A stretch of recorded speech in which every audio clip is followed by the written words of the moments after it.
Great. So Looking forward. Yeah, so we're still learning the Mishnah at the end of the brachot, the morning brachot. Now, Siddur on page 9.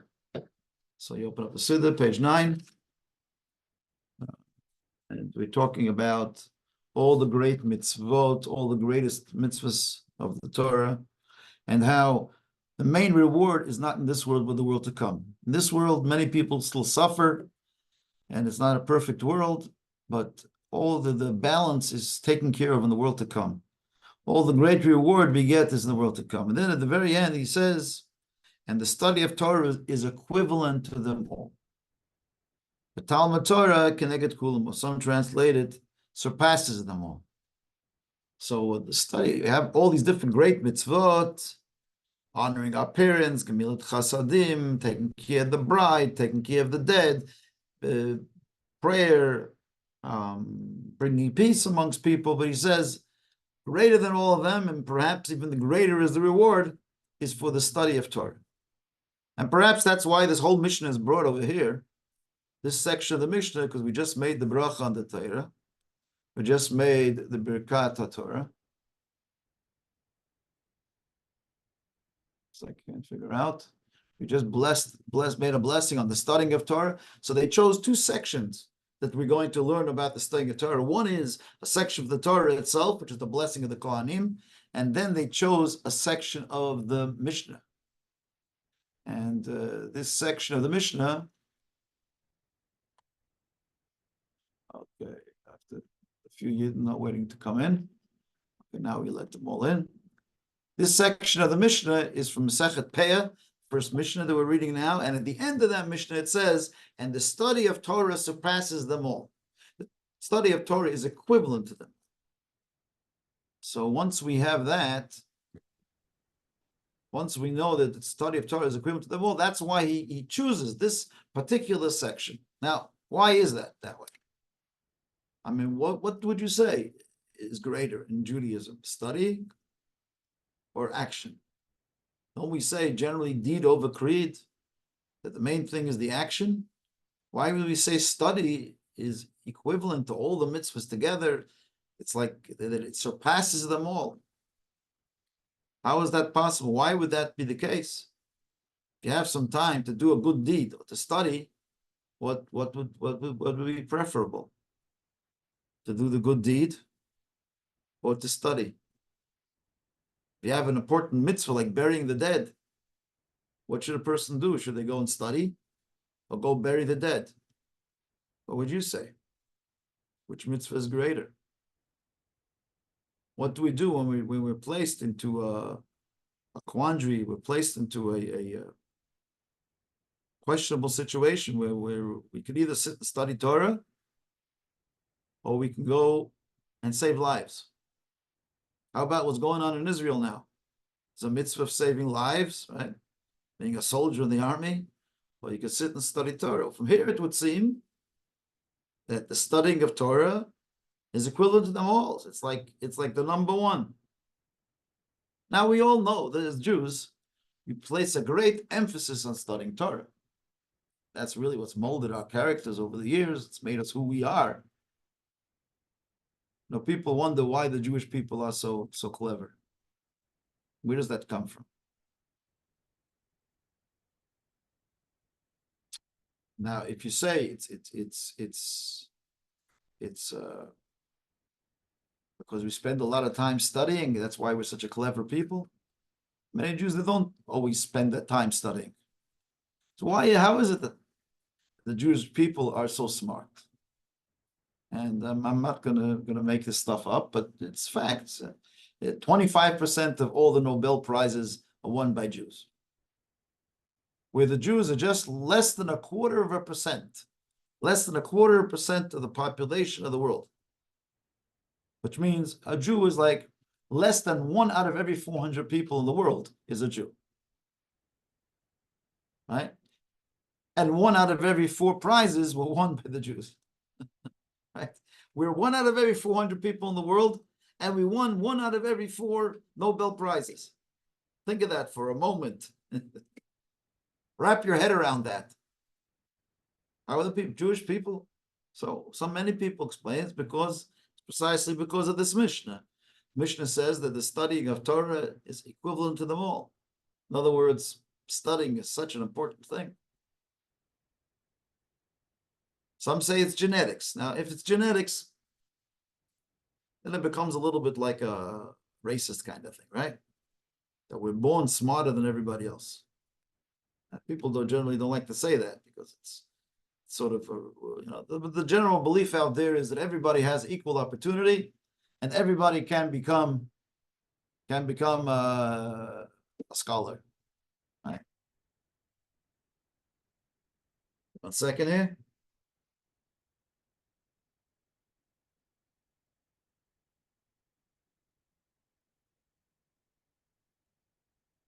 So how is it that the Jewish people became so smart? How is it? Where do we get such intelligence from? Is it that our genetics are better? In fact, by the way, you go to so many schools, to many of the Ivy League schools, and there are lots of other people besides Jews there. There are many other nationalities that do very well in math and science, etc., etc.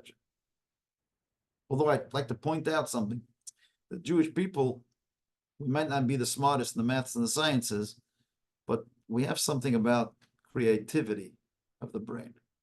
The creative part of our brains are fantastic. Right? And that's why we excel, actually, Nobel Prizes, because that's about being creative and coming up with new ideas. Right? Might have something to do with what the Torah says, that the Jews were given the mission of being co-creators of the creation. The creative gene is what we have. God gave us a creative gene. That's what we have. We might not be so good at the multiplication table, but in algebra and trigonometry, but somehow Jews come up with the wildest ideas. Man, the ingenuity of the Jew is what's kept them surviving for thousands of years. Especially now in Israel, you'll see that we are around today because the Israeli army is always one step ahead of everybody else. Right? It's not like we have the most strapping soldiers, the sabras that are winning the war for us. It's not that the Jewish, by the way, Jewish soldiers are the same guys that are studying in the universities and on business, and it's the same kids. You look at the Jewish soldiers and say, how are these guys going to win a war? And they win it every time, Baruch Hashem. Why do they win? How do they win the war? It's the creative edge that we have, Baruch Hashem. And that's what's keeping us. Besides for the blessings from Hashem, and Hashem is the one that's making us win all the wars against all odds, because a Jewish army doesn't look like they're supposed to win wars, because the kids, look at them, look at the pictures of all the soldiers. They're like your own kids, right? They're not the kids in the classroom, they're not the bullies in the yard, right? Anyways, that's all parenthetical stuff that I'm telling you right now, all in a big parentheses. But the point I want to make is I believe that the Jewish people, there is a concept in evolution and in other things that something like what we see on from Susan, there is a concept in evolution, and some people say Jews don't believe in evolution. It's not true. We do believe in some form of evolution. We believe that it's an evolution that's guided by God, but it's not. We don't believe that things modify and change over the years. But I believe that there is a concept in the brain that if there is so much of an emphasis on study, and generation after generation sit and study and study and study, the brain is developed and modified on a faster pace, perhaps, because it's generational, from generation to generation. And that Jews, because we've been sitting and studying for thousands of years, unlike no other people of the world are like that. Where there was such an emphasis of studying, learning Torah all day and night. Torah says, you study day and night. And Jews have been studying for thousands of years, using our brains and developing our brains. I believe that over the years, that's also helped. That's helped, and it's helped us modify our intelligence to the point That's why Jewish people have this incredible creative ability that they're even born with. But it's because of hard work. It's not just a gift. It's hard work. It's hard work of your parents and your grandparents and great grandparents. They sat and they studied and they read, and while everybody else was out in the recess playing, they were learning, right? While they were out, having hunting out in the field, right? When Esau was busy hunting in the field, right? Jacob was home. Yoshev Ayholim, he sat in the tent and he studied. So this is something that's passed on from generation to generation. So I believe that has some effect. I mean, I am not a scientist. I can't prove this 100%, but it makes a lot of sense what I'm telling you. So just getting back to the big question that we opened up this class with is, how can we say that studying is the greatest thing on earth? Maybe doing good deeds is even greater. Now, the Talmud itself talks a lot about this subject. It's not a new subject. In fact, in the tract of folio 40, page 40, it discusses this thing, and it says that the sages, they were up in an attic, and they sat for days without end, and they had a question that they were debating over. And what was the question? The question was, what is greater, study of Torah or the observance of the mitzvot? This is what they debated back and forth and back and forth. It was up in an attic somewhere. You can read up on it. It's a big, famous debate in the time of the Talmud. One of the biggest debates was Torah Gadol, but Talmud Gadol, but the studying is greater, or Maisa Gadol, or action is greater. And they debated it back and forth and back and forth. And at the end, they came up with the statement that said, and this is similar to what we have here in our Mishnah, that the studying of Torah is greater. But the studying is greater than action. So you ask me why, and they explained the reason. The reason was, they say, study is greater because the study will bring you to action. That's the final line over there. Why is study greater than action? Is because study will bring you to action. A person that studies all day will be motivated to do action. So basically, the response is like this on many levels. The simple explanation of this answer is that we are talking about guaranteeing a future for the Jewish people. What is the future? The future of the Jewish people is a people that will be motivated to do what they have to do as Jews. How do we guarantee that future? So if you just teach people to do the actions, you tell them just do, right? It might not perpetuate. You might get them to do action, but you won't get them to study for sure.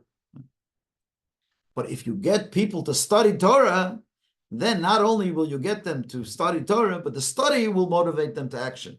So if you do action, you'll have action and no study. But if you have study, you'll have study and action. Because if you study something, you're so motivated by it that you eventually will do it. So this was the genius of the sages, right? That they said that studying is greater. Why is studying greater? Because if you want to guarantee a people who will do things, you need to teach them. And they need to learn. And you need to create a culture of learning. That learning is greater than everything else. And when you have that, the learning will guarantee the action. So this is what we say over here, Talmud Torah keneged kulam, that the studying of Torah is greater than all. Now, I just want to make a few caveats on this whole subject, and maybe you have all of you have something to add to the conversation. But the Talmud does also speak about, in another section, another tractate, about the question is if you have a choice of what to do. If you have a choice of to study or to do a mitzvah, which one should you do? So then again, it's in tractate. I believe it's in tractate. It's page 5. It's either Tainus or Moed Katan, one of the two. So over there's a big debate about this subject as well.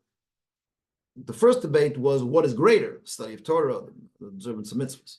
But then in another place, it speaks about what should a person do if they're placed in a moral question of what to do now. How should I spend my time? Should I go do a mitzvah or should I sit and study?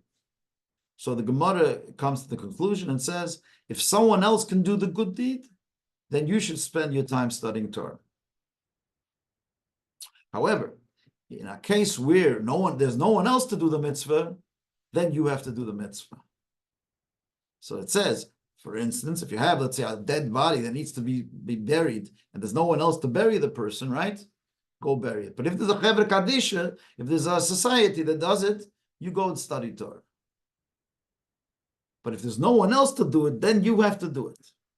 In other words, if it's a life-threatening situation, or it's a mitzvah that's essential for that moment, then you have to drop, obviously, you have to drop whatever you're doing and go do the mitzvah. But if there are other people that can do the mitzvah, it's someone else to do the tzedakah. They're doing, someone else is taking care of that project. So then, since there are other people take care of it, you can go and you should go and study Torah. No one else to do it, then you have to go do it. Back to my question about the army, that's really the same thing. If there's regular times where there's no war going on and it's just and there's other people to do it, so then you could have an argument that maybe there should be some people that are studying as well as those people that are going to war. But when there's a war going on, then everybody has to roll up their sleeves and get busy and save the people. That's like common sense, right? So a mitzvah that can be done through other people, then you have to give up your Torah study and go do the mitzvah.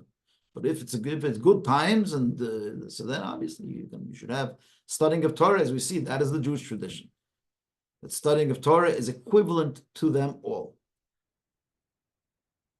So this more or less is the concept in a nutshell about the greatness of Torah study. Now, it speaks over here in this section about reward in the world to come. And that was this final line over here, final Mishnah here that we're reading, is all about the different mitzvahs that you get some reward in this world, but the main reward in the world to come.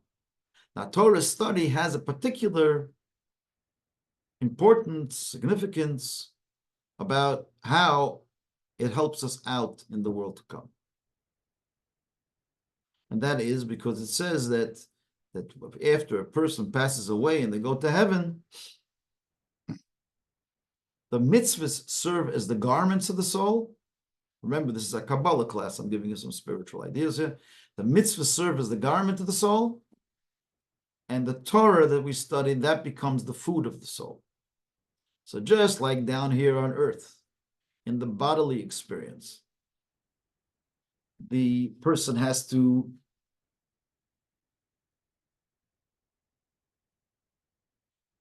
every person has to have clothing and they have to have food, physical food and physical clothing. So too in the world to come, we are told that you have to have clothing, the mitzvahs of the clothing.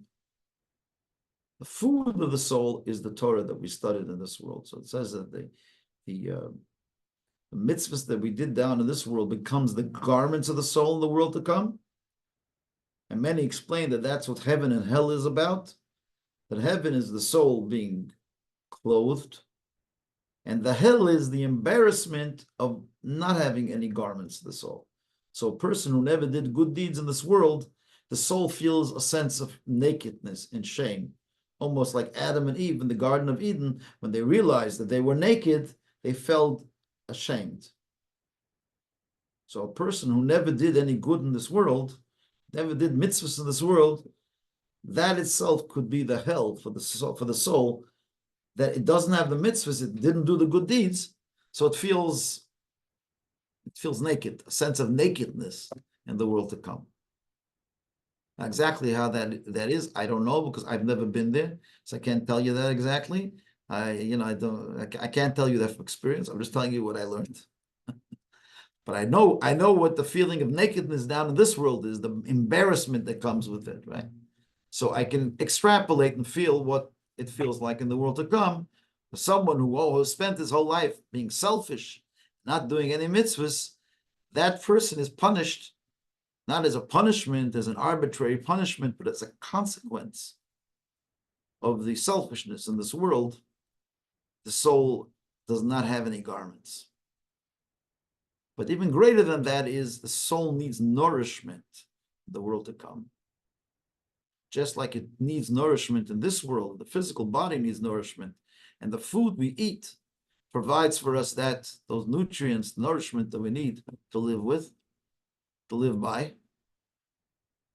And in the world to come, we have the same scenario is repeated, that the Torah that we studied in this world, that serves as the food for the soul. And obviously you could understand that the greater problem is when you don't have food. A person without clothing can survive, albeit embarrassed, but survive. A person without food is not being nourished, can survive. So there is an equivalent to that sort of feeling of being hungry and not having any food when the soul did not study Torah in this world. So the Torah study that we have, that becomes the nourishment of the soul. Obviously, there's more studying when you go up there. They have deeper tractates when you get up to the heaven. And there are other things to learn up there. But what we bring with us is very important. That becomes our nourishment tank in the world to come. Therefore, it says over here that the study of Torah is equivalent to them all. Not only equivalent to them all in the value, but equivalent to them all in terms of the afterlife. That the main reward for the mitzvahs is in the afterlife, and the greatest reward is associated with the food for the soul, the nourishment of the soul, which comes from this Torah study that we studied. So really, I should charge you all for this class, because I am giving you the biggest reward you possibly could have. You come to this class, you go up there, they ask you, what are you coming with? Do you have any nourishment? So you'll come up, they'll say, we went to Rabbi Plotkin's class. They'll say, oh, that guy. But they'll come up there, you'll say, we studied Torah, we have some material. I'll say, what did you learn? But we learned about how great Torah study was, and about how that's the greatest nourishment. And we're bringing along whatever we learned up here with us. They'll say, okay, you get the front row. You get the box seats. We give you right up the front over there, right near Abraham, Isaac, Jacob, Sarah, Rivka, Rachel, Leah, right, the front lines. Yeah, because you went to that class. But the point of being made over here is that when it says that Torah study is equivalent to them all, it's also speaking about the power of Torah to protect us and to nourish us in the other life, the future life, in the world to come, in the real world of reward. So please God, Hashem should bless you all. So now we finished the brachot. We finished now what's the section which is called the morning blessings. Isn't that cool? So we have to say chazak, chazak, v'nis chazek. We finished the section. I think we studied this piece. We studied how many years? I think we did this a couple of years actually, the brachot. But we're going to move on. We continue with the siddur. We're not going to stop. We'll continue with the morning prayers, which will be the next section, and we look forward to those that want to start something from scratch from the beginning. Next week, we're going to start with Hareini Mekabel Matovu, which starts on page 12. Page 12. We're not going to. The other section here is the bracha on the tzitzis, the blessing on the talis. We'll leave that for another time. Blessing on tefillin, because some of you don't do that, so it's fine. So we're going to start with page 12, which is the morning prayers, and we'll continue from there. We'll give you as usual healthy helping of the literal translation explanation. We also go to the esoteric, to the deeper Chassidus, Kabbalah on the prayer. So I wish you all a great Shabbos. Thank you. You too, Rabbi. Thank you. Thank you for the nourishment. Thank you. Thank you with us. It was terrific. Always a pleasure. I wish I could give you something to eat or drink across, but No, this fills you up, fills the soul. Here I have some To the fresh max. water. L'chaim, l'chaim. L'chaim, l'chaim. Thank you. We'll see you. Anyone have a question? Okay, we asked for a prayer for the hostages and then Yeah. soldiers. So we ask Hashem on behalf of everyone here that Hashem should bless, bring them home now, bring the hostages back home now, and all the soldiers should come back very, very shortly, and all those that are wounded should be healed, and all those that lost loved ones should be comforted. The main thing is that the war should end shortly and quickly, and everything should be returned back to a state of normalcy, should merit to the coming of Mashiach Tzedkei, the Beit of Mini. Amen. For those that know, or those that didn't, Amen. Those that didn't buy tickets, there's a special evening in honor of the 30th year the Rebbe, for the Lubavitcher Rebbe's passing. It's going to be this Tuesday night, and it's going to be downtown. You can still order some tickets for the show. There's going to be Ambassador Friedman. He was the ambassador that opened up the embassy in Jerusalem. So he's going to be there by this event. And there's going to be a whole audio-visual program. And a famous singer also is going to be the Shulam Lemmer, who is one of the best chazonim today in the world. And he's hired. Thank you. Thank you. So he's going to be also this coming week, this coming Tuesday night. So that's going to be in downtown in the which hall is it? It's one of the famous halls, concert halls. If I guess in which hall. It's the give me a second.